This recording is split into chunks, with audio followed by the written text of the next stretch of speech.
Good morning everybody, I'm Dr. J. This morning I'm going to show you how I clean my Blackstone griddle top after I'm done cooking a meal. I just finished cooking some French toast and some bacon on the flat top. If you didn't catch that video, I'll leave a link down below in the description, so make sure you check that out. If you like what you see here today, hit the thumbs up.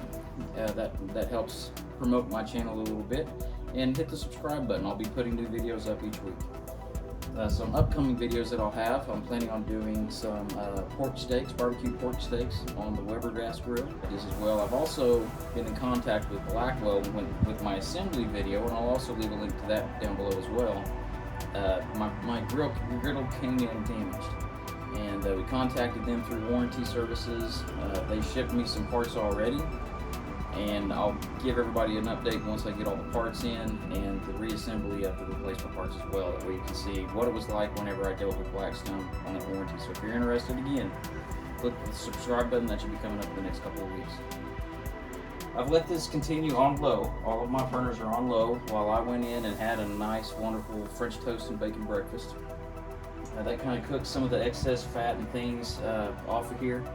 The next step is to scrape. I'm going to roll these open. Put them out of the way for just a second. Take my Blackstone Scraper. Make sure you get something that's rated for food use, otherwise it will rust. These are a good grade of stainless steel. They'll last you forever.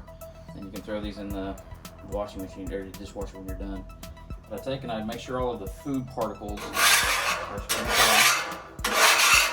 This has a rear discharge, a rear grease chute. Pushing everything to the rear.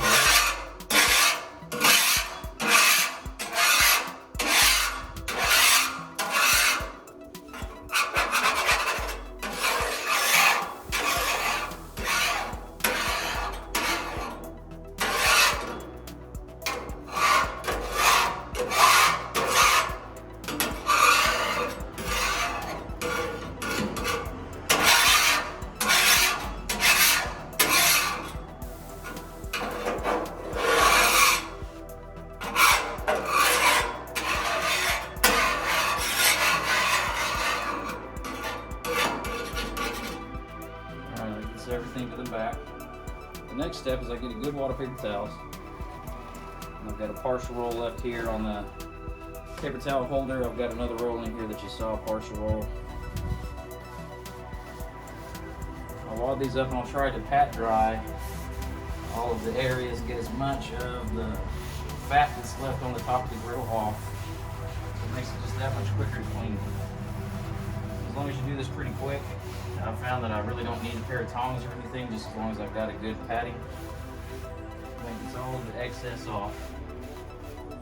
And already there it's looking pretty good. We want to make sure that we steam the top of this as well. You can see all the grease is captured. I keep a little plastic bag. I throw my waste in there. Next step, I get another water paper towel. It's going to take some of the other roll now. Up.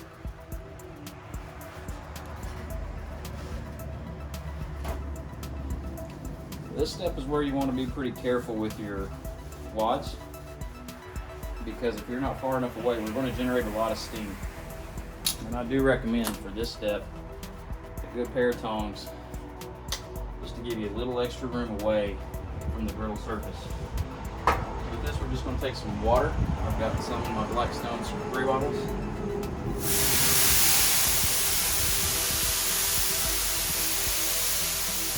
Go across the top. You'll actually see any leftover fat start to come together in little bubbles on the top of your grill surface. I'll grab them up just as quick as I can, making sure to get in all of the edges as well. Over here.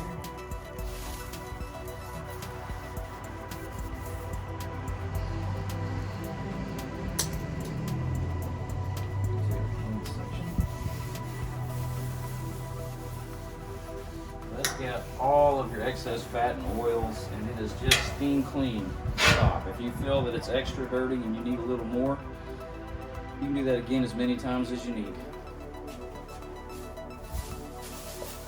Once you feel everything's in pretty good shape, if needed, Blackstone makes these orange scouring pads. You can take those on the surface with some water.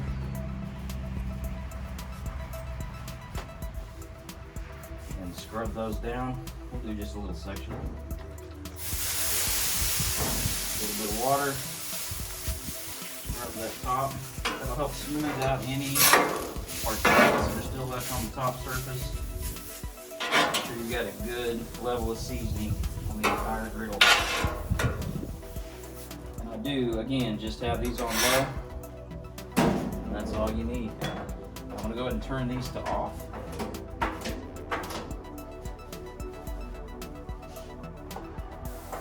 To make sure your griddle's protected while you've got it stored, you want a light coat of oil on everything. This will, number one, will help to build that seasoning up slowly over time, but it also creates that rust barrier. Make sure you're not getting any rust buildup underneath your seasoning that's going to let that go.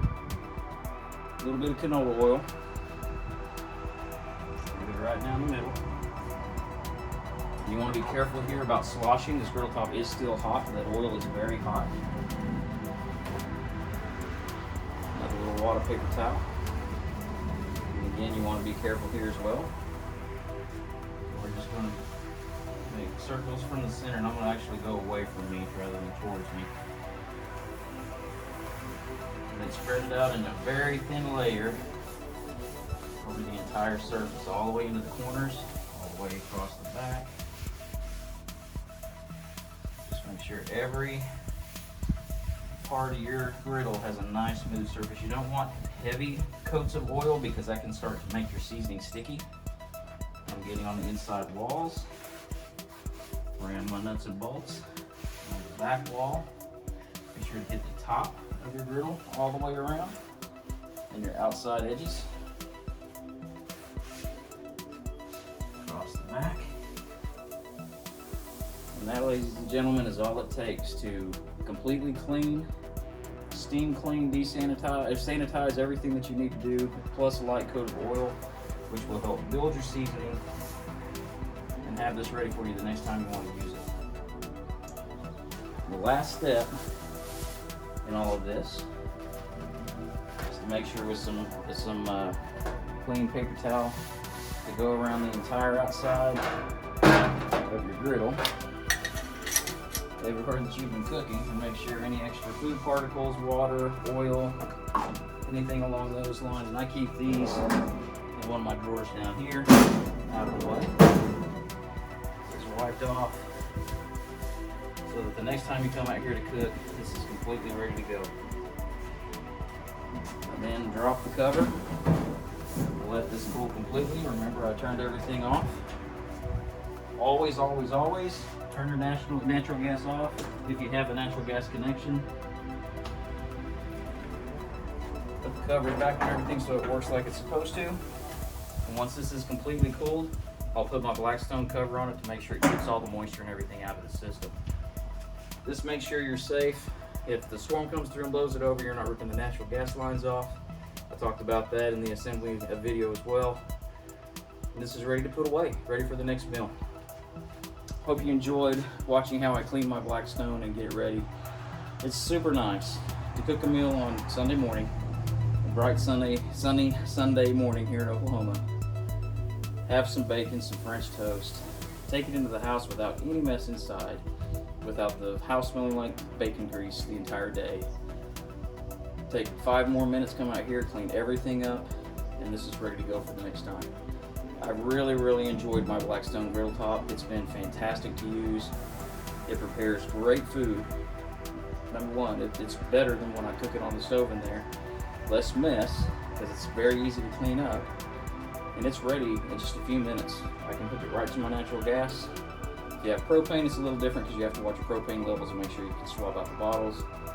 Me having natural gas here, I come in, turn it on low, let it go for 10 minutes. It's ready for me to cook. I can be prepping everything inside, come out here and start it up. So again, thank you. If you like what you saw, hit the like button, subscribe, and I'll put more videos out. And this is Dr. J saying,